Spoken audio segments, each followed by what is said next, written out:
Well, hi and welcome back, everyone. We're really happy to see you guys. So for the homework for this week, don't spend too much time on it. Even if you fill out one page, I'm going to give you full credit. Next week, I'm going to try and have office hours. Right now, I think it's going to be on Thursday unless something changes with next week's webinar. But Deanna will let us know.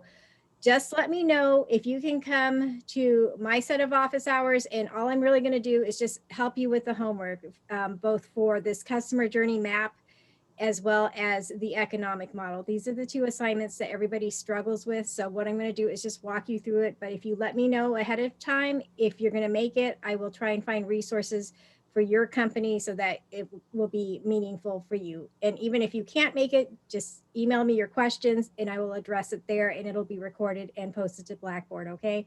And if you want to turn in your customer journey map next week, that's fine too, after we've gone through it. All right. You have a great speaker tonight. I'm so excited for Deanna to introduce Tommy. So I'm going to go ahead and turn it over to her. Thanks, Sandra. I said it before, but I'll say it again so that it's on the recording, and just in case I forget to say it at the end. Next week should be our regular time and day for next Wednesday from 6 to 7:15 p.m. On our value delivery and supply chain. Our current speaker lives in Texas, so I'm looking to try to get a backup just in case.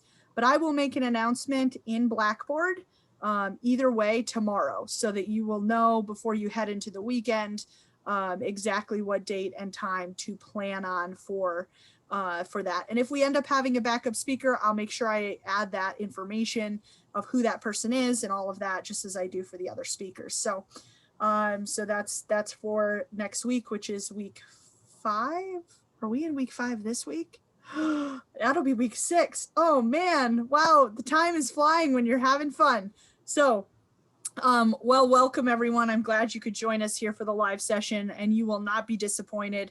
I'd like to introduce a good friend, I should say, at this point. One of the first instructors that we've used for a program that I had ever met. I came in, and EBV was the first program that I ran as a coordinator in the summer of 2017. And Tommy Karam from LSU was one of the first instructors that I was able to meet and listen to. And let me tell you what, I have never forgotten him. And I see him at least once a year, except for in 2020. I didn't get to see him face to face, but I have been able to see him virtually. Tommy speaks at multiple programs for us. He is a professor at Louisiana State University. I won't give away too much of his background because he will share a little bit with you today. And he has spoken at multiple programs for us. He speaks regularly at our EBV programs, our traditional 3-phase at our residency program. He speaks at EBV Spark multiple times, and he has spoken at our Veteran Edge conference quite a few times as well. One of his fortes that we love to hear is on personal branding and how about being the brand. And that's really what we're going to talk a lot about tonight. So just as a reminder, before I hand it over to Tommy, if you have questions, you can either raise your hand throughout. You can post them in the chat. I'll make sure they get asked. Or if you want to just privately message them to me as well, I can do that as well. So I hope you enjoy tonight's presentation. And without further ado, Tommy, you can take it away. So as Deanna was saying, I'm very blessed to be at LSU for many years, and I'll never forget, I was sitting around one year doing what most college teachers do, and I was just pilling around, I guess pretending I was busy and thinking I was busy, but nonetheless, I hear this knock on the door. And, you know, your typical students, you're here for the students, there's a little knock on the door, and a nice young man pokes his head in a very genuine, innocent way. He says, "Excuse me, they tell me you can help me be a better speaker. Would you mind helping me?" And I'm like, who's going to turn down a person like that? So I looked at the guy, he was real nice. I said, "Sure, come on in, have a seat." And I tried to make a little conversation. I said, "So tell me what's up, what's going on, and how can I help you?" And he says, well, I think I may have a good career whenever I leave LSU. And they tell me I need to be a good speaker to have this good career. Well, I'm thinking from a young college kid, that's a pretty mature question. And I said, I'm so sorry, but what's your name, please? He goes, my name is Shaquille O'Neal, and I'm a member of the LSU basketball team. And back then, he was just Shaquille O'Neal, and he was just the member of the LSU basketball team. Highly touted, but not nearly what he is today. But nonetheless, I'm like, oh, okay. So your career after basketball, I guess you want to play basketball? He goes, yeah, I want to play basketball once I leave LSU. But I want to be a good speaker. And I said, so what's the problem? He says, I don't speak well. Okay, now most people believe they don't. I said, is there anything in particular? He says, well, actually, yes, I stutter. And I'm like, oh no. Only because stuttering is so hard and I can't do stuttering. It's very complicated and difficult and I can't do it. But I don't want to turn the poor kid away. I said, well, I told him I don't do stuttering, but we'll try. So he stands up, we get to know each other a little bit, and I put him on one of these old VHS cameras and I run him through the old practice sessions, you know how it works. And he's standing up there and he's answering my little questions, and I'll pose a question to him and he'd answer the question, and then I pose another question to him, and he would tell me an answer, and then this kept going on, and he says, see, I stutter, and he stops me, and I'm like, what do you mean? He goes, see, I stutter all the time, and I'm like, I'm sorry, but that's not stuttering. That's called mumbling. And I was able to cure Shaquille O'Neal of stuttering, only because he didn't. Because he mumbled a little bit and said a couple of words over and over, it handcuffed him, and he felt like he wasn't a good speaker. Okay, that was the speaking part of meeting this wonderful young man. The beautiful part is what this young wonderful man taught me as I was helping him become a better speaker. And while I was working with Shaquille O'Neal, that's when I learned, forget about this public speaking stuff. It's more better than that. It's called personal branding. Because what I saw that day with that little kid, or those weeks I worked with, a guy that had a personal brand, that's exactly the Shaquille O'Neal you see today.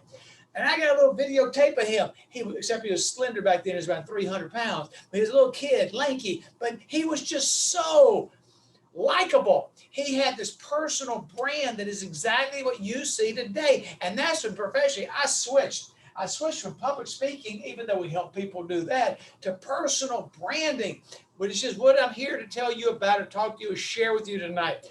Personal brand. What do people think of when they think about you? Now, I'm going to leave you with only a couple of things. If I've done that, I've overachieved. So I'm going to try to overachieve and leave you with 2 ideas tonight. But personal branding is not a big, glorious, happy person who's jovial all the time. That's nice. But personal branding is bigger than that. Personal branding is what do people think of when they think about you? They may know you by name. They may know you by your reputation. They may not even know you except from where you work or who you associate with. But what do people think of when they think about you? Now, toward the end, I disappear on her at the beginning with her beautiful introduction because I don't want anybody to see me before I present, because I am probably the worst example of a good personal brand is, but I can make your personal brand really good. You see, I hide in the background. I don't want you to see me until that moment so that hopefully I can make a good impression. Isn't that a miserable way to live a life? But you are going to be seen all the time, and you can't hide and step out when it's right for you. But I want to make sure when people see you, they're going to see a person who has a personal brand that they want to, A, maybe do business with, or B, maybe want to listen to, or C, maybe go do whatever it is. And by the way, it's not just, even though this is a business class, this is not just for business. This is at business, it's at work, all stops in between, and actually has an even bigger impact at home. So here's the idea for the night. Personal branding, what do people think of when they think about you? Here's a concept you've got to remember. It's called and is grounded in this concept called likability. Likability, let me tell you what it's not. Likability is not that little cute like button on your telephone. You made the little Zuckerberg guy a billionaire. That's wonderful. Go Tigers. That's good for him. That's not it. Likability is the emotional impact you have on somebody. The ability for somebody to look at you, like you enough to want to pay attention to you. A sales pitch, a business proposition, borrowing money to the bank, getting employees to work with you, getting customers to be happy with you.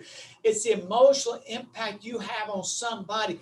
I know nothing, by the way, tonight I will tell you nothing about social media. I know nothing about social media. I actually have on my new beautiful bag, I have a flip phone. I operate off of this. Why? Because I can, and my life is boring. I don't know how to do nothing about social media wise, but I know this. Once you press send, if you're not careful, your brain can be destroyed. That's all I know about social media. And yes, it is important. But here's the trick. If your brand isn't likable, it ain't going to be likable on social media. And so therefore, once you get these concepts, you can transfer it to social media. You can transfer it to one-on-one. You can transfer it to this Zoom and all this other virtual stuff, which is here. Ain't nothing wrong with it. It's good. But you've got to understand what the elements are. Remember, likability is not the like button. Likability is the most impact you have on somebody. And my friends, you can be serious and be likable. I do sports. I teach sports marketing over here. Okay, I give a lot of sporting examples. Forgive me, but I do. But anyway, look at the world of sports. Pick whoever you want. The people I pick on, one is my arch rival, Eldrick Woods. You may remember as Tiger Woods. He's intense. He's serious. He's all that stuff, but he's likable. On the other side is my buddy, Phil Mickelson. You know, Phil always comes in second, but he's a rich second. He's a happy second. He's jovial. He's cuddly. You can be Eldrick on one side. You can be Phil on the other. It doesn't matter, but they're still are somewhere in between. So what is going to be your brand? I'm not here to transform nobody, but I'm here to make you understand, help you understand what your brand is and how you can make it more better. So therefore, what makes you likable? Here you go, class. Not that we have any surveys. I don't know how to do surveys. But if I asked you this question, historically, the answer would be probably 3.2% get it right. 38%, and you need to know this, 38% of the emotional impact you have, the ability for people to look at you, like you enough to pay attention to you, to have a difficult conversation. Oh yeah, you can have a difficult conversation and still be likable and be persuasive and have influence and impact and do all those wonderful things. 38% of the emotional impact you have is judged according to one quality. If I asked you what, you would say things that are, for this answer, would be wrong. In actuality, they're probably okay, but you got to figure out what this 38% revolves around. And I'll tell you what the answer is. 38% of the emotional impact you have is judged according to your vocal delivery, and nobody understands it. Vocal delivery, my dear friends, is critical. Now, I'm not here to make you that great public speaker, because that's not what I do. And you don't need to be that great public speaker. That's not what we're doing. But you've got to have a vocal delivery that's going to be engaging. And so what are those elements that make your vocal delivery engaging and makes you more persuasive, convincing? What is it? There are a couple of things. Number one and foremost is the tone of voice that you use. If you have tone of voice, everything else works its way around. If you have an accent, or I'm from the South and we got that Southern accent, you know how that works. But if you have a tone of voice, it doesn't matter what it is. The tone of voice can't be these three things, because these are the barriers. This is what limits you from having a good vocal delivery. Killer number one is boring. Boring thing is the same old thing over and over. Everybody does the same old thing over and over. And so, by the way, my dear friends, everybody does the same thing over and over. No matter what your profession is, in the military, in private ranks, in education, in sports, we all do the same thing over and over. That's why they're called experts. I started at LSU many years ago, pre-med. I was going to be a doctor. I lasted 3 days, and I dropped out of pre-med. Didn't make it past 3 days. The books were big, the classes were far, the tests were hard. Anyway, I said I can't do it. So I switched. Yes, I'm a loser and a quitter, but that's okay. But had I stayed as a doctor, I'd have been a good one. I'd have been internal medicine. There's no blood and guts, just take temperatures and send people on their way. But I'd have been a good one. And my friends, what is the key to a good doctor? And you know the answer now more than ever. Other than medical knowledge, the number one great skill that every good doctor has is bedside manners. And what is bedside manners? Bedside manners is the ability to have a tone of voice that doesn't sound boring, to be able to take every one of these patients, because you're a specialist, and make every patient all day long feel like you care about their illness. Other than this rare disease that's out there, they can get you well in almost every case. And you know, and I know, we switch doctors, not because they don't get us well, because they don't make us feel like they care about us. Boring is in everything. I teach. It's the same thing I do over and over. Poor Deanna and everybody has to listen to me do the same thing over and over. There ain't much to me. I'm a one-play guy. But that's okay. But I do it over and over, and hopefully I can make it sound a little bit better each time. I don't know. I try, though, but I can't sound boring. You can't either. And the great thing about tone of voice is you can hear it.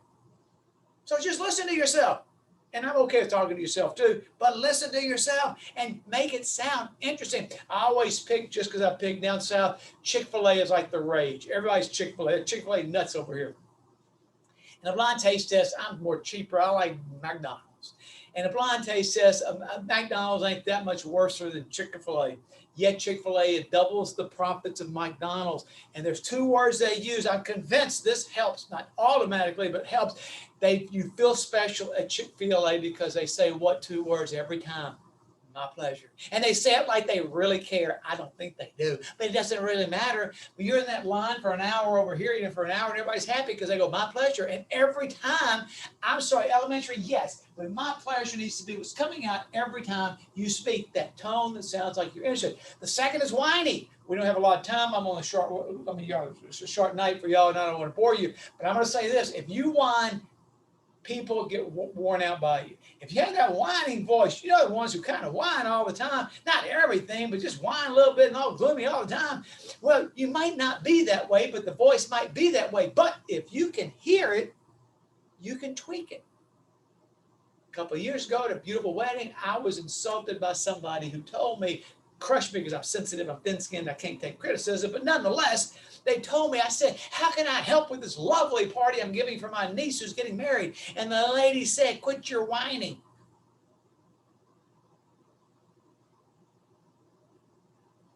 Angry, furious, embarrassed, and mad. And then I started listening to myself, and guess what I used to do a lot? I used to whine. I still probably do, but not as much because I can hear it. And the third barrier, one is bitterness, two is whining, and the third one, nobody will tell you that. That mean person in the room ain't going to tell you you're whiny, and the other person isn't going to tell you you're boring. And nobody will tell you this. I'm convinced nobody will ever tell you this. But this is the quiet killer when it comes to tone of voice, and it's called arrogance. I don't think people mean to be arrogant. I just believe people sound arrogant. And what arrogance is, everybody always asks me, so what is arrogance? What is arrogance? I really don't know what it is, but I think I do a little bit. Arrogance is what Shaquille O'Neal does not have. I mentioned earlier he was very imperfect. You know, his speaking wasn't perfect. I think a little bit of imperfection in your personal brand is good, and it takes that edge off of arrogance. People are not going to tell you you're arrogant, but you know what arrogance is. I think it's when people try too hard to be right. They try too hard for everybody to acknowledge them. They try too hard not to sound nervous. Forgive me, I must talk about nervousness. Because since we last spoke, Deanna, I've had 7 companies contact me about how they can have their employees in big moments not be nervous. I'm like, how can you be rich and old and be nervous? And the answer is because we do. So give me just 3 minutes and 12 seconds to tell you about nervousness. Nervousness is okay because it ain't going away. Elon Musk didn't figure something out. Bezos hadn't figured anything out. That's why he left Amazon. They threw him out because he couldn't figure out nervousness. It's not curable. So if they can't figure it out, I can't, and nobody can. But I can tell you this, how to manage your nervousness is to embrace your nervousness, to know that when you're speaking sometimes and your voice might get just a little crackly, they don't know that you're nervous. They just think you may have a nasal drip. And when your heart is pounding, they don't touch you. Speaking is a non-contact sport. They don't touch you. They can't feel your heart pounding, and they can't feel your sweating sweat, and they can't feel, excuse me, they can't feel your body shaking. It feels like it's dramatic. It's not. I'm not saying to be nervous. I'm just saying when you are nervous, embrace it, because if you don't, here's what you do. You try so hard to be that tough person to show I'm not nervous, and everybody comes across as, here we go, arrogant or cocky. I tell people this, and I must tell you this. Because you're nervous does not make you an automatically effective presenter. Because your heart doesn't beat and you're not afraid, it doesn't make you effective. It makes you feel good. It doesn't make you effective. And because your heart beats and you sweat, your voice quivers just a little bit, that doesn't make you necessarily an ineffective presenter. So if you are in those moments nervous, and this is my 3 minutes and 12 seconds advice, and it's pretty good. Not great, but it's pretty good. Embrace it. It takes the edge off of any indication that you might be arrogant. And I believe it draws people to believe you as a more genuine person. You're going to camouflage it enough. It's going to be there enough. And then we need to move on because that is enough. You can't overthink it. It's not going away. Embrace it. And I tell you one thing will happen. The good thing, you'll be seen as more likable. You'll be seen as more genuine. And you'll have that Shaquille O'Neal beauty of imperfection, which makes people warm up to you. That's vocal delivery. Is articulation important? Yes. Is speech and speed important? Yeah. Inflection? Yeah. All those qualities are good. I'll give you the best bit of advice on all those qualities. Vary them. If you speak fast, don't change it. Just slow down a little bit. If you speak slow, don't change it. Just maybe speak a little bit faster. If you don't have inflection in your voice, have a little bit of inflection in your voice. Raise your voice a little, maybe drop your voice a little. That's stuff you know all about. You learned that back in high school, like the 9th grade of high school. Just vary your vocal delivery, but make sure you sound engaging. But here's why I'm here. This is why Deanna and them invite me all the time, because this, quadruple your money back guarantee, this is the difference maker in everything you do. 55%, miss 55, you're done. Miss 38, you're done. But miss 55 and you're doner than done. It's visual delivery. Visual delivery, and I'm here to tell you right now, this new wave of whatever it's called, zooming and all this kind of stuff, I think it's even more, but we're not going to mess with a great study. 55% is visual, and there's only one. There's only one thing you got to be able to know when it comes to visual delivery. Dress, you got it. Hands, who cares? Eyes, I'll tell you about the eyes. Posture, it don't matter. There's only one thing that matters. It's facial expression. Facial expression. How many times somebody come to you and said, what's wrong? Because you look miserable, that's why. Because you look angry, that's why. Because you look like you don't care, that's why. They always go, what's wrong? You go, nothing. They go, why? They go, oh, how about the Tigers? And then change the subject. Facial expression on Zoom, but even live, it will define you. We call it your default look. There's a lot of money in this one word right here. There's a lot of money in your world, and I'm talking about financial money. I'm talking about brand equity money. The default look is what people think of when they think about you. I told you my brand is the worst. My default look is the worst, voted by ESPN and Sports Illustrated as the #1 worst, not best, worst default look in America. Me. It ain't about me. I don't want you to have that. I was at LSU for 24 lovely, luscious, plush, wonderful years doing what I thought was really good stuff, but not doing really what I could have done or wanted to do, always falling short just a little bit. It was 24 years wasted, not optimized at LSU before I figured out it was my default look. Well, I couldn't persuade. I couldn't quite tip the scale. I couldn't quite get people to do what I was asking them to do. They never told me my default look wasn't any good. All they said is, all you wear are white shirts, red ties, and khaki pants. By the way, I'm wearing a white shirt, red tie, and khaki pants. But nonetheless, that's all I got. I got a wardrobe with those clothes. I got those garage sales. I love them. I get them. That's all I wear. They say, change your clothes. That ain't it. They say, grow a beard. That ain't it. Somebody tell me move to Michigan. How about that? Basically, get out of town. You're killing the culture because my default look wasn't any good. It wasn't until 2007, 24 years after being at LSU, that I figured out, working with the student athlete, that my default look was miserable. By the way, why do I hide? Why do I not step out when Deanna's asking me to stand there and I refuse? I love everybody at EBV. I cannot step out too early because you're going to see this. This is my default look of absolute joy and happiness. You want some of that? This is I'm happy to be here. I love doing this for all y'all. This is my default look of happiness. So I'm getting this wonderful introduction. You're looking at me with this happy look. And if you could change the TV station, you would. If you could invite me in, you wouldn't. And so before I eliminate myself, I just hide. And then I step out and I hope I can do it well. And then I disappear into the sunset. Is that a horrible way to live a life? How about this? Figure out your homework. Do your homework. Figure out what your default look is. I know you got homework later on, but I'm going to give you homework, forgive me, that preempts whatever. I want you to do this tonight. Do this for me. Figure out what your default look is. When it's all over and everything is done, I guess you're at home, go to wherever you got a mirror.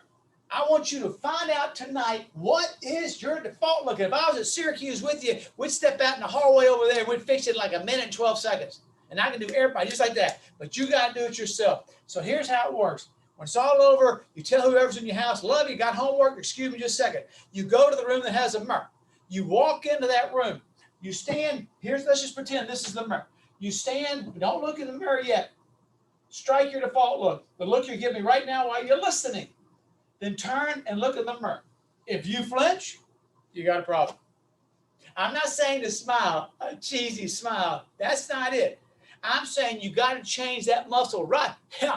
There's a muscle right here, and you got to tweak it just a little bit. And please don't tell me it's a corny thing, because it's not. It's worth so much brand equity and money. I work with athletes. Name me an athlete who you love, and I'm going to tell you the athlete has a default look that's engaging. Ask Drew Brees down in New Orleans. He only won one Super Bowl. He's retiring, 42 years old, 58, however old nowadays.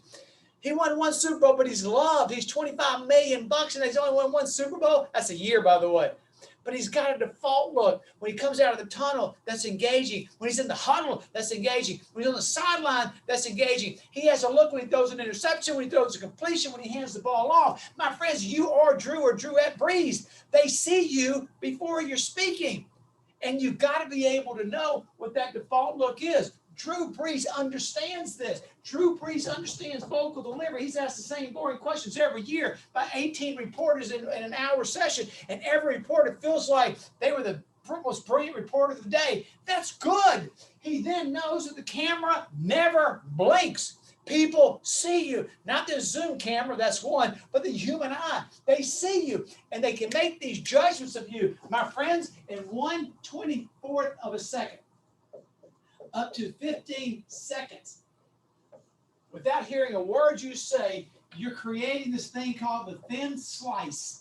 This is a behavioral economics negotiation study. The thin slice says that in 1/24th of a second, somebody can see you and formulate an opinion of you that changes their perception of you.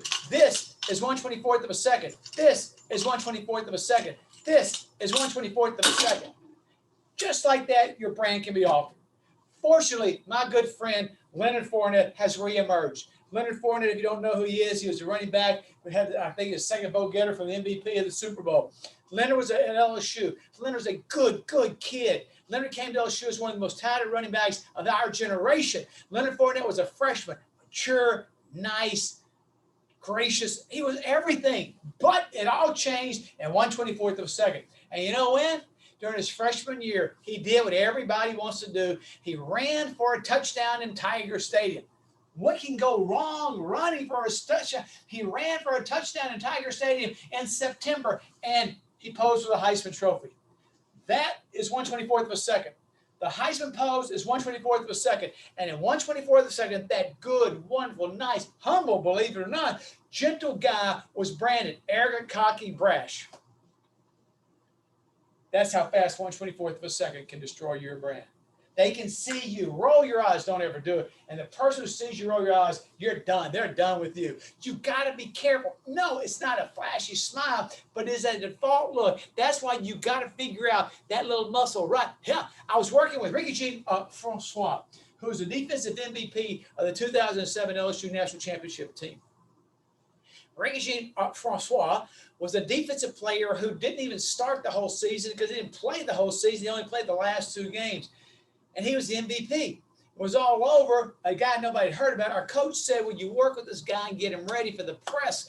They're coming to interview him, and they want him to be good in front of the camera. Why do all coaches want their players to be interviewed? Why does my friend Roger Goodell want every coach and player to be interviewed? Why do companies pay money for media training? Because they care about that person? Yeah, to a certain degree. But what do they care about even more than that? The company brand. Because Ricky Francois is an extension of the company brand.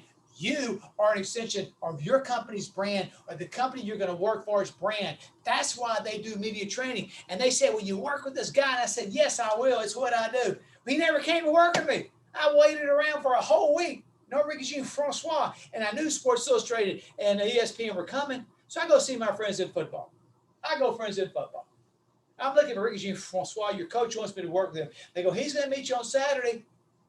But let me tell you what. They're telling me this. He doesn't like you. I'm like, really? Now, I know the players. I get to work out with the players. I know. I've never seen this guy in my life. And he doesn't like me. Remember, I told you, I'm a nice guy. See my default look? I'm nice. I'm a likable guy. They said, I've never seen this guy in my life. They said, he doesn't like you. But he's showing up because he's on scholarship. I said, I got this. Don't you worry. I've dealt with guys bigger than him. I can take care of myself. So I'm getting ready to leave that meeting, and my word of honor, as I'm leaving, my friends in football said, by the way, just so you know, tomorrow when you work with him, not only does he not like you, he thinks you are one mean dude. Now, my friends, I'm like 5'4", about 100 pounds. I'm a little winkly. He thinks I'm one mean dude. I'm confused. Nonetheless, he doesn't like me. I'm one mean dude.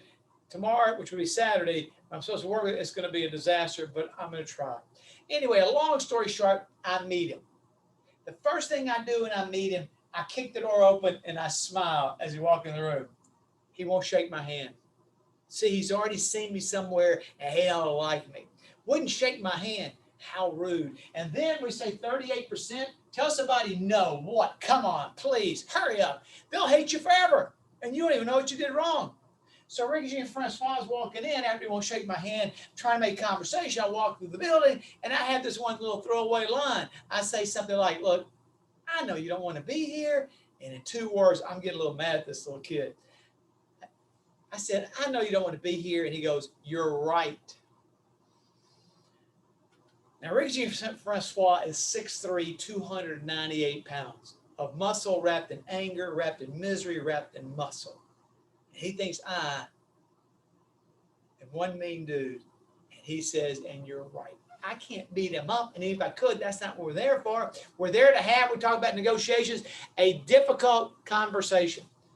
Don't know how it's going to work, but we'll figure it all out. We sit down. I look at Ricky Jean Francois, and I ask this question. I said, point blank, in a good tone of voice. I made sure I used a good tone of voice. I said, I got to ask you a question. Why do you think I'm one mean dude? This guy don't flinch. He looks at me and he says, because every time I see you, you look mean. My word of honor, I'm stunned. I'm confused. I've never seen this guy in my life. He tells me point blank, every time I see you, you look mean. And he said it with feeling. I look at him as a professional and I go, I've never met you a day in my life. Where have you ever seen me? He goes, I see you in between classes and you always look mean. Now he's getting mad. I'm like, I've never taught you. Where have you ever seen me? He says, I see you in between classes, going down the stairs, you always look mean. I'm like, you don't even go to class. He goes, but when I do. And my friends, that was my moment of truth. 24 years, he said, but when I do, and it hit me. Everything rolled together in around 3 seconds. The thin slice, 1/24th of a second. But when I do, in a passing moment, and then it dawned on me. As I'm going down the stairs in my office, after I finish a lecture, at the end of the day, I'm going to go have lunch. I eat a peanut butter and mustard sandwich. I go to my office for my little lunch. And as I'm going down the stairs, remember, I'm happy. This is my default look of happiness. I pass these students in the hallway. They see me. My heart's all aglow. I'm so happy I'm at LSU. I've tricked them to keep me. I feel blessed. This is my look of happiness. These players would see me. These students would see me. He saw me as one mean dude. How did the other students saw me? How they see you, my dear friends?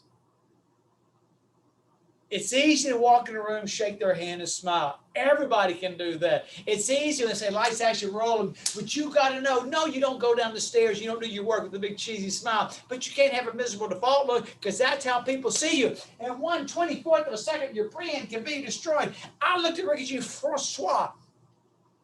And I said with a tone of voice, here's, by the way, how you can meet a grumpy customer and flip that customer, by the way. Embrace the grumpy, angry customer, and they'll become a lifelong consumer of your products. I got to help Ricky Jean Francois. I'm not here to pick a fight or get in a fight. He said, because every time I see you, you look mean. And then it dawned on me, 24 years. I get it. But I got work to do. I got to help this guy. And I looked at him with a tone of voice. I said this. I said, if I'm one mean dude, how do you think people see you? And I said it in a very caring way. And let me say I'm here today to tell you because he didn't beat me up.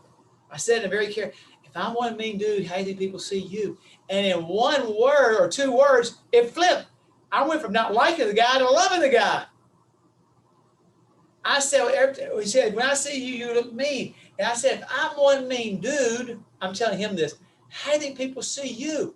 And he goes, I don't know. What do you mean? I said, if I'm one mean dude, you're one really, really mean dude. And I said it with care and I said it gently, but I said it accurately. And he looks at me and he goes, with a tone of voice that I flipped and I started like the guy. He goes, really? And I'm like, really? And you had Dumb and Dumber, and we shake hands and we work, and I get him ready, and he does okay. Sometimes okay, like the commercial says, sometimes okay is plenty good. And he was okay in the press conference. But here's the problem that we got to pay attention to. That's only half of the story. The other half of the story is this. We got him through the press conference. That was easy. Well, it worked. But then the draft comes. He's supposed to be a third-round draft pick, which means he's going to make a lot of money. He drops to the 7th round, which means he's going to lose about $250,000. No drug usage, no domestic violence, no personal flaws whatsoever. And I'm sitting there going, how does this guy drop? So I'm working out one day at LSU. I work out with the team, and I'm powerlifting like 35 pounds because there's a scout in there, and I drop the weights. I got to go ask the scout. I got to find out about my new good friend. Why does Ricky Jean Francois drop from the 3rd round to the 7th round?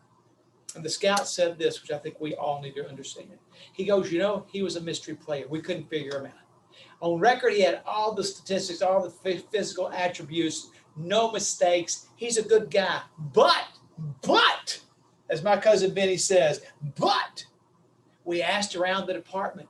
We asked the support staff. We asked people who work in the building, what do you think of Ricky Jean Francois? As they try to get background information. And the answer was unanimous. He's okay.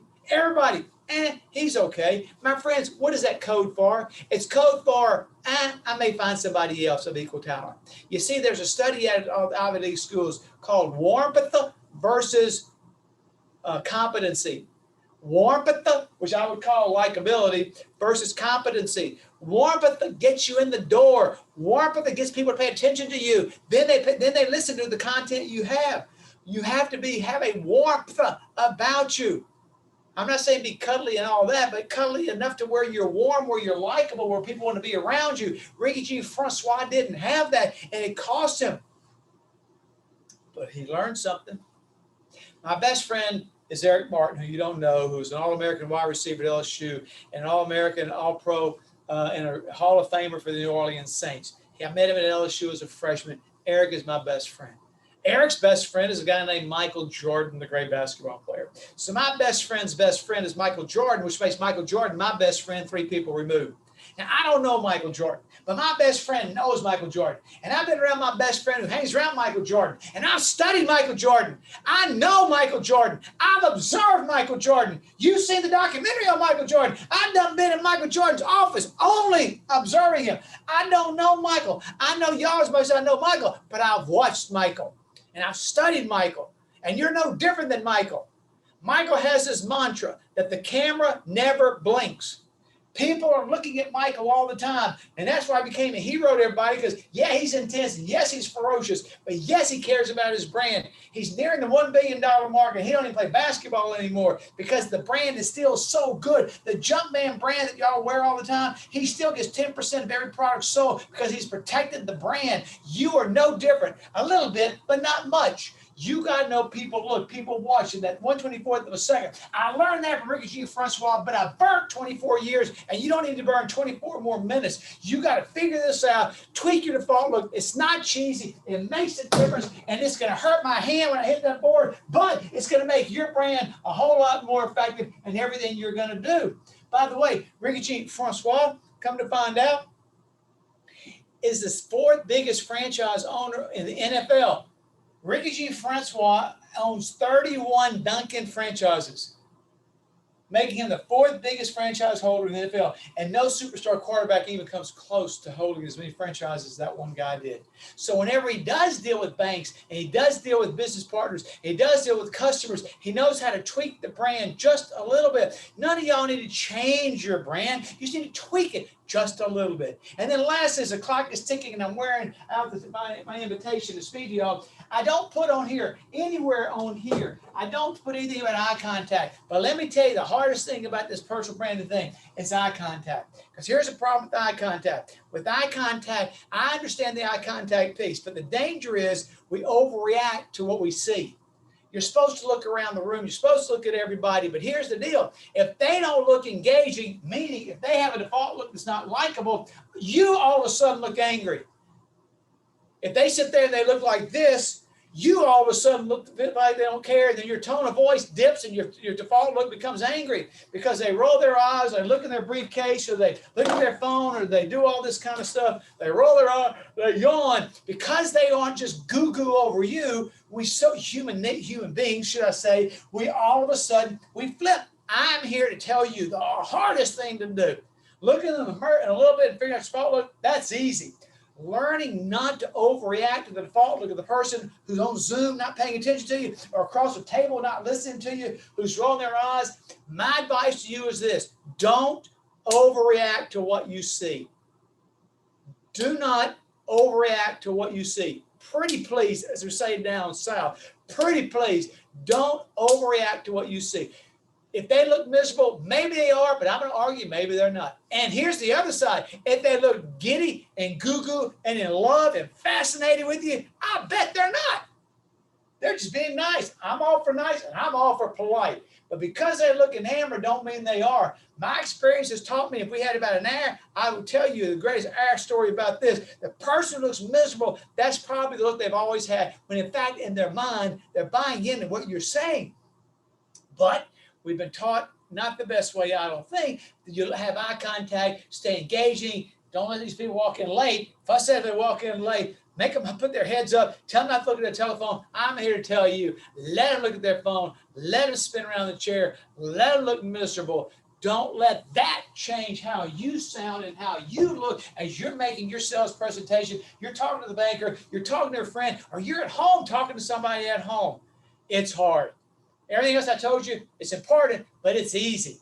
This is hard. Look in a room, see the people who look miserable, and don't let that impact you. You do that, you've overachieved. I've over-succeeded, you've overachieved, and it's something that's going to make you more impactful, more persuasive. It's going to help you negotiate better. It's going to help you resolve conflict. And if you deal with customers, there ain't nothing in the world that gives better customer service than to let the customer look miserable and angry, and you not to have a smile because they'll slap you, but to have an engaging look. If you can't figure out that muscle right, you can't give the engaging look. That's why look in the mirror tonight is going to help you. You got to figure out it's right there, and you got to feel what it's like. So when you're walking down the hall, you're sitting in a room, you're making your presentation, or you're on Zoom and you got the full gallery there. Don't think for a second that person will look up there and see you. And if you look miserable, they discount you. And don't think for a second. If you're sitting there, I watched since April, I've watched more webinars than allowed by law. I'm going to brag and say I can't imagine anybody else being more boring than me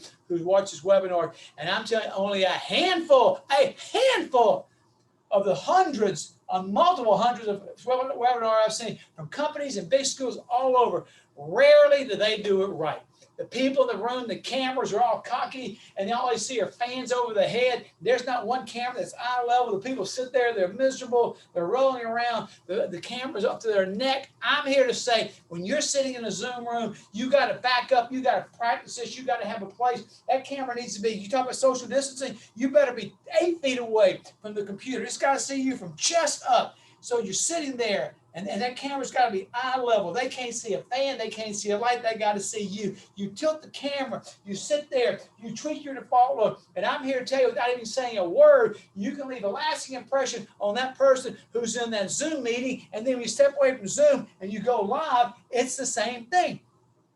You may ask me, and the clock is winding down, and I got to end this, 7%. What is 7%? It's the verbal arrangement of your message. The words you use. No. The arrangement of the words you use. My friends, it doesn't matter. Put it in your own words. Don't feel like it has to be scripted. Just put it in your own words.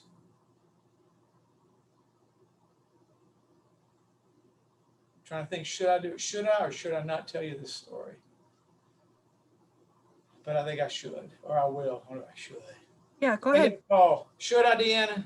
Yes. You don't even know what it is. I'm gonna do it anyway for you. Lakita said yes in the chat. So So last year, 2019, on a Tuesday, I get a call. I teach it. I work at LSU. I've cultivated this professional friendship with our quarterback. He gives me a call. He says, "I need your help." I said, "What's that?" He said, "I just got an invitation to go to the Heisman Trophy." I'm like, "Really?" He says, "Can you help me with my speech?" For me, it's a dream come true because I thought I deserved the Heisman since I was in the 3rd grade. And now this guy's getting ready to go receive the Heisman, and he wants me to help with his speech. When I tell you I was inept, I mumbled, I stumbled, I fumbled, I couldn't put a word together. I tell this guy, I'm so embarrassed, I don't know what to say. He said, "It's okay. Just tell me what I need to talk about." I'm like, "I don't even know. There's so many ideas running through my mind." And then I settled down. And then the end of it was basically this: "I don't know what you're supposed to say. I wish I could help you. I've only prepared 45 years for this moment. And I'm handcuffed myself. My words won't come out. All I know is you need to do maybe this, and you may want to do this, and you might want to do that. That's all I know." That was my advice, my one moment in my life to help somebody at the grandest stage in sports, and I came up empty-handed. All I said was, you might want to do this, and maybe this, and maybe this. How about that for a useless? But here's the genius in that wonderful kid.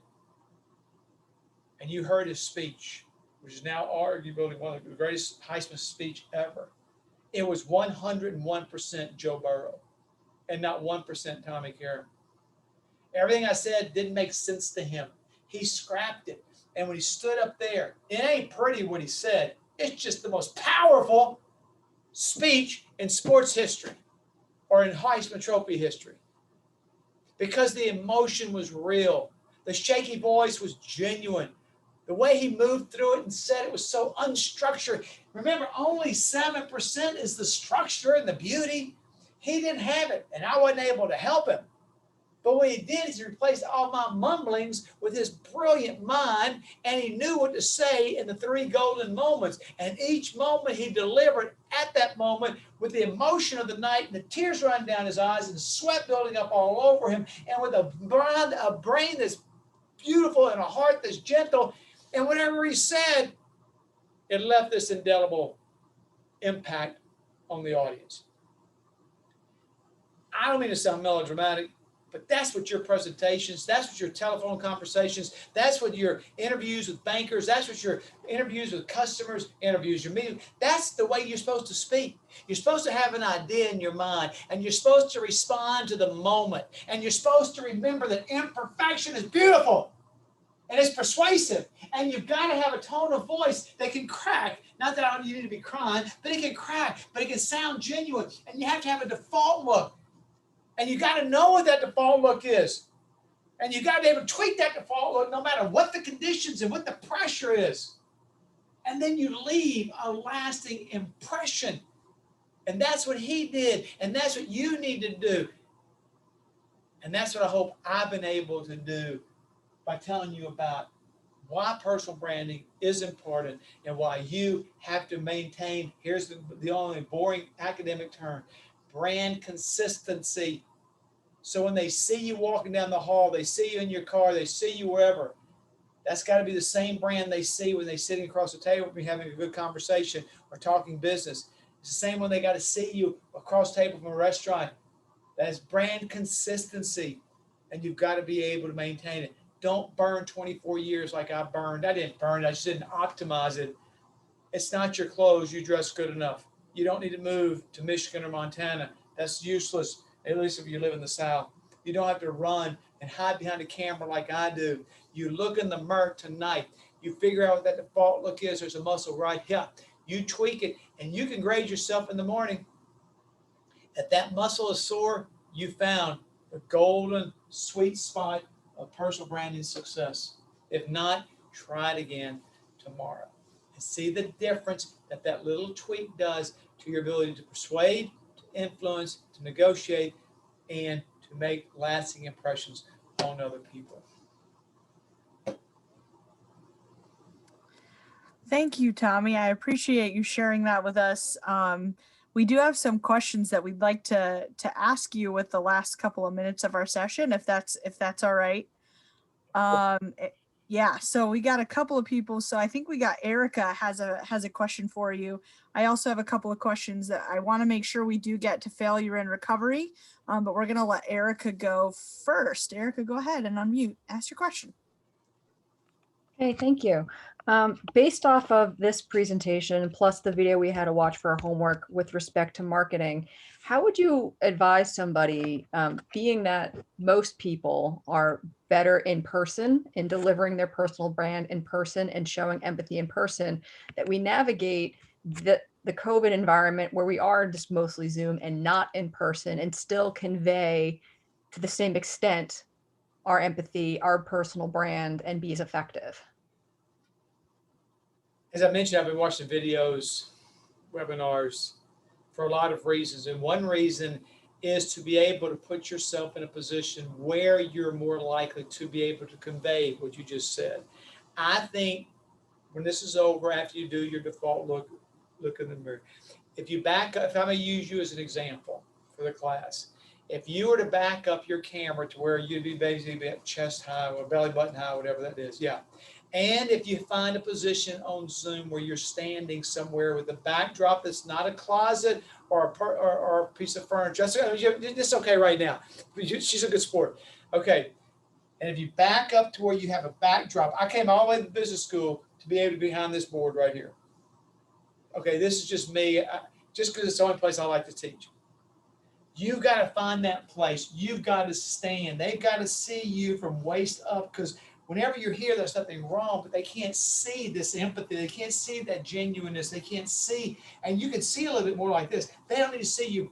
Nobody ever looks at anybody from neck up. So I'm saying put yourself in an environment, straighten that camera. Your camera's good right now, by the way, class. What she's doing right now is perfect.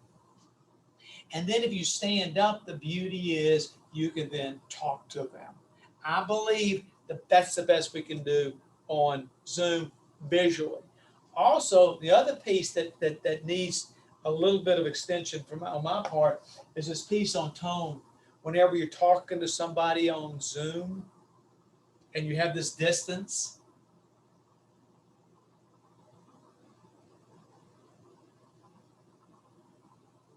oh yeah.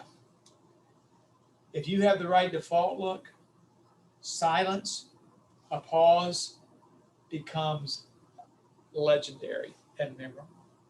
A silence, a pause, a little bit of imperfection where you kind of look around the room and then look back at the person. In other words, I know it sounds corny, but try to think you're in a room with them.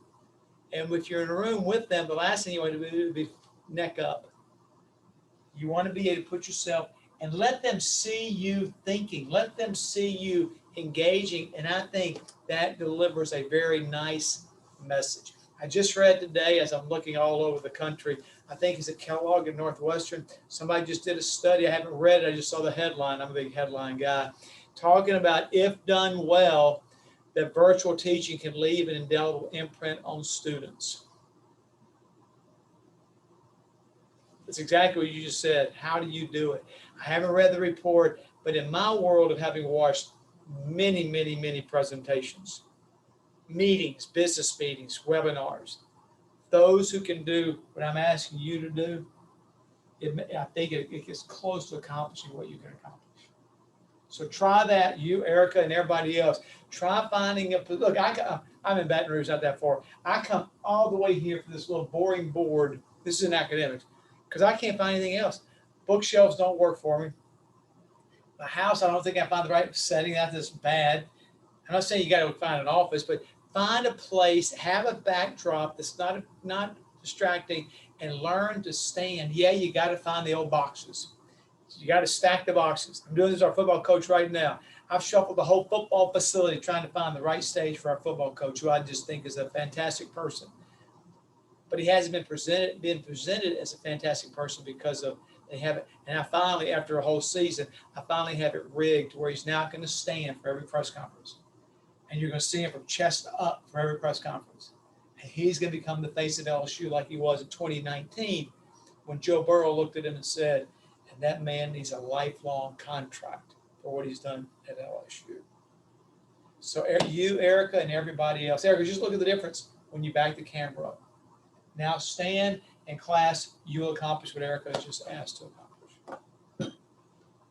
Okay, thank you. I actually want to point out something that you said that, if it resonated for me, it might resonate for other people.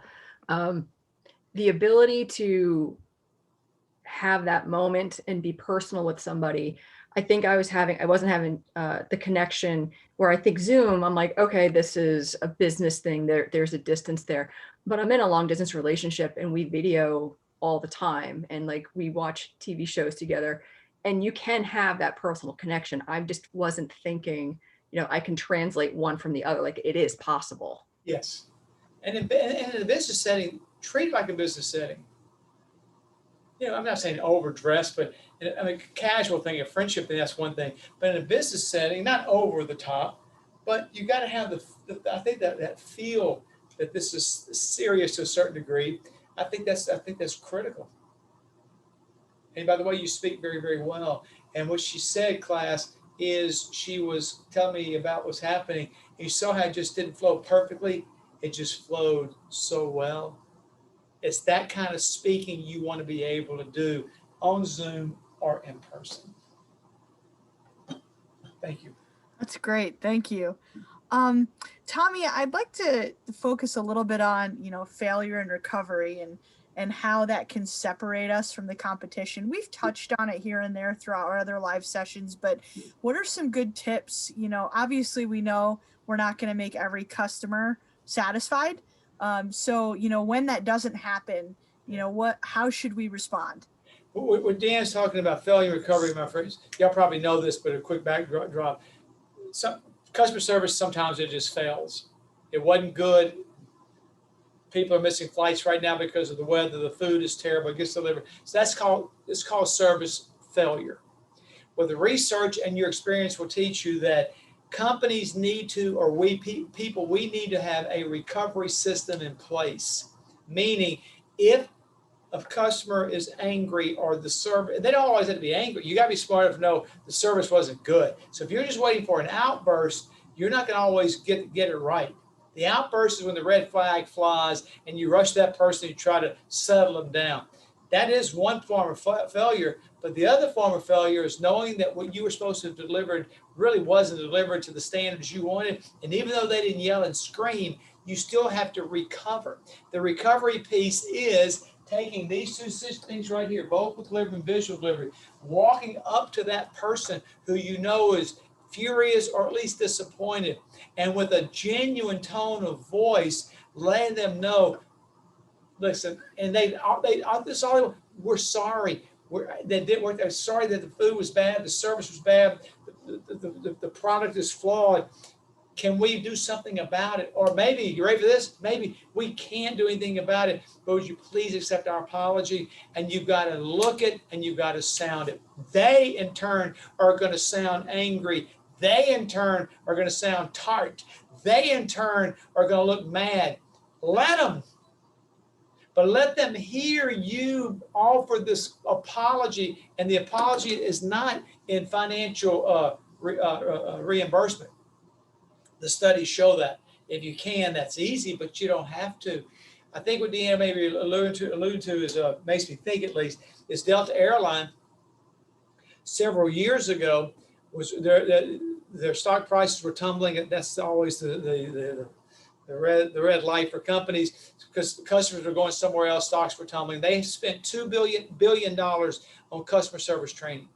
They trained every single person at Delta Airlines, from the baggage handlers who were part-time, who make minimum wage, all the way to the pilots who land the plane with $1 billion of human beings on board. They pay attention. They train the baggage handlers. Why? Because the baggage handler never, ever interacts with the public. But they see the baggage handler take that beautiful piece of baggage and sling it. It's probably not even your bag they're slinging.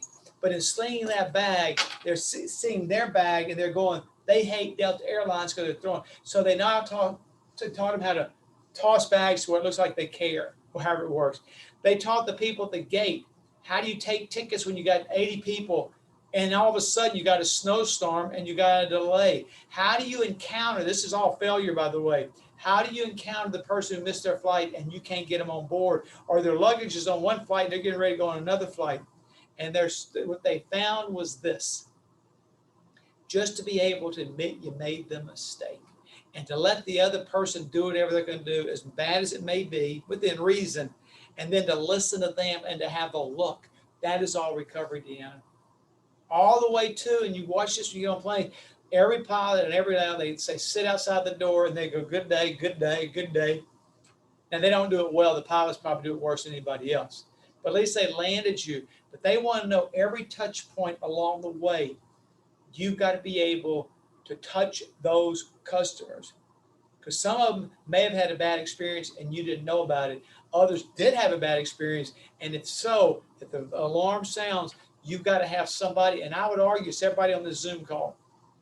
You got to be the one, or else hire a manager to do it, but I don't think they can do it better than you. When you're going to feel that hot call, because here's what the evidence and the research says. If the recovery is so good, it can become a very memorable, lovable, friendly way for them to become lifelong customers. So that's failure and recovery. Expect it to happen. You hope it doesn't happen, but expect it to happen. And when it does, you got to give them the time, and you got to give them the attention. You got to give them the sound, and you got to give them the look that you care and that you hope it doesn't happen again. It works. Thank you, Tommy. I appreciate it. And since you were really talking about the customer, could you kind of elaborate a little bit on that, that math problem, benefits minus costs equals customer value? Yeah. And how important our customer is? Yeah, it's just you got to take care of the customer, and you want the customer to come back, and the competition is ferocious, and that beautiful formula, benefits minus cost. So benefits can be what? This is elementary, but the more benefits you have, the bigger the value, correct? Yeah, it offsets the cost. So if you can, and we're not talking like giving away stuff, but if you can, or maybe give away stuff, but if you can create the benefits, the fact that they visited with you twice, the fact that they gave you an extra dessert, the fact they checked on you on the way out, they opened the door on your way out, the fact that they were able to, I keep saying give stuff, and sometimes you can give a little, I like giving a little.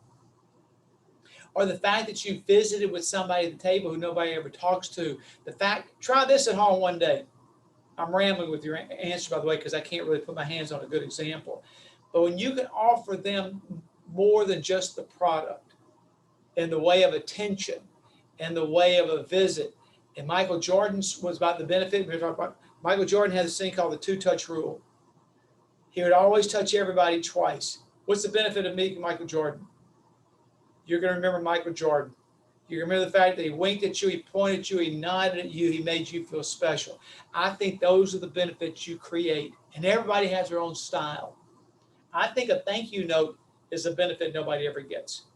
I think a phone call after a night of I think a phone call after a customer has spent a lot of money with you, you call them or visit them, whatever you do, to tell them thank you, or to make sure they're able to assemble what they bought, or to make sure the product got there in time, or just to make sure that they're happy. I believe those are the benefits that separate you. Real quickly, y'all forgive me. This is one of my favorite stories. Deanna, do I have 2 minutes and 12 seconds? Yes, Okay. You do. Here's benefits minus value. We finally built a house. I had the guts. We built a house. Building a house was hard for me. At the very end, I decided we're doing all wooden floors. So we do wooden floors.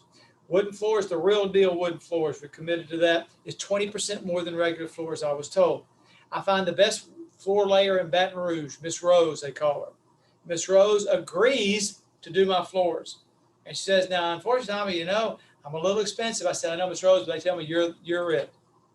So she gave me customer value like I've never had in my life. I said, now, if you don't mind, I'm going to buy my own floors. She says, that's fine. And you'll install them and you'll put your finishing touches. She says, that's fine.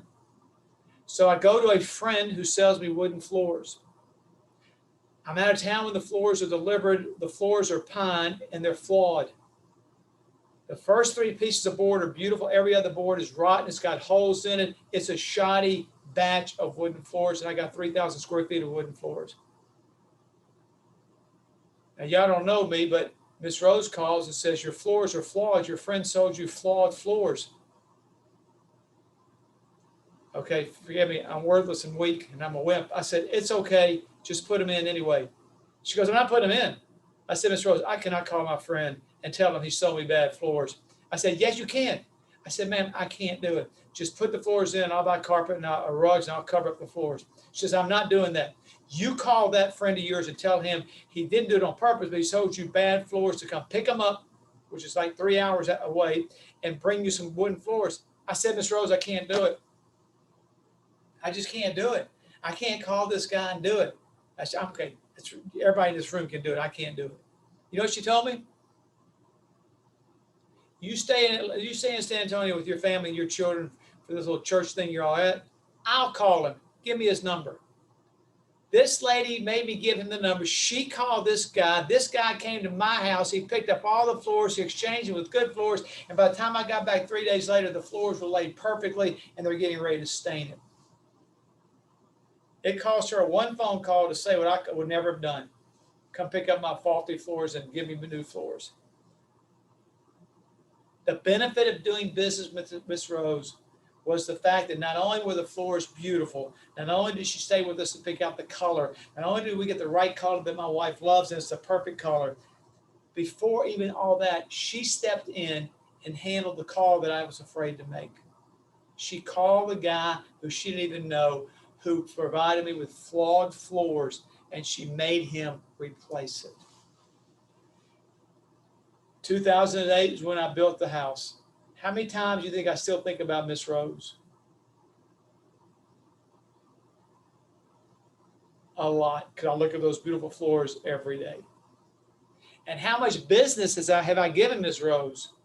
So much business. She didn't need my business, but every friend I have, everyone has used or has tried to use Miss Rose. The benefit of her making that call offset the cost, which was 20% more than anybody else in town, and I don't regret it one bit. In everybody's world out there, you can be a Miss Rose. So you got to think, how are you going to create that benefit that separates you from the competition? Wow, Tommy, thank you so much. I don't see any other questions, and they should be busy doing their homework. Yes, sure they do. I know y'all got homework for them, but they've got to do this homework or whatever. Or that's right. Tell that's them right. But down south, pretty please. Yeah. So I just want to say before Tommy leaves us today, Tommy presents his own value, right? I was actually just speaking with Kelly over chat about, where we place Tommy in our EBV program. And we do get questions sometimes because we have a business school. It's one of the top business schools in the country. And we can pull, many instructors to teach our EBV program that are very local. We don't have to spend money on travel and lodging, right? But we bring Tommy in from LSU for our EBV program. There's so many people who could teach personal branding, but no one can teach it like Tommy can. And that's his value. And then, when people question us, we invite them to the session, they sit in, and afterwards they don't ask any questions because they know exactly why we bring him in. So sometimes it's just, who you are, how you present yourself. He'll be the only presenter that stands for Spark. And so those things stand out. So again, Tommy, I wasn't going to sit here to toot your horn because I know that's not what you're here for, but I just want to thank you very much for presenting to us today. And I hope everything is okay and you can stay safe and warm in Louisiana right now. Thank you. Any final thought as we leave today? No, just as always, if anybody needs my help, Deanna has my number. I'm glad to help. Just give me a holler. Absolutely. So when Sandra uploads this video, once it's uploaded to Blackboard, I will put Tommy's contact information in that announcement. Yeah. And I'm telling you, when you reach out to him, he does respond and he helps you, which is pretty awesome. So again, Tommy, thank you so much for being here. To Thank y'all for everyone asking. else, thank you. Thank you Just guys for being a part of this. Appreciate it. Thank thanks, you. Tommy. Okay. Thanks a For lot. everyone else, there's just a reminder that next week, as of right now, it's still set for Wednesday, 6 to 7:15. I will confirm tomorrow via an announcement for all of you. And then Sandra will also reiterate it in emails if for some reason the time has changed or anything. But I will confirm either way tomorrow via Blackboard about next week, as our instructor as it stands right now is in Texas, and there's a lot of unknowns there right now. So is anybody in this class right now on live from Texas? I think we have a couple of students from Texas, so I'll double check on that. So I just wanted to make sure, because I didn't want to forget about y'all too. And we Oklahoma's having some trouble too. So anyways, I want to let you all go. So thank you so much for joining us. Very grateful that you could be here, and very grateful for Tommy. So thanks again, everyone. Have a great night. Bye-bye.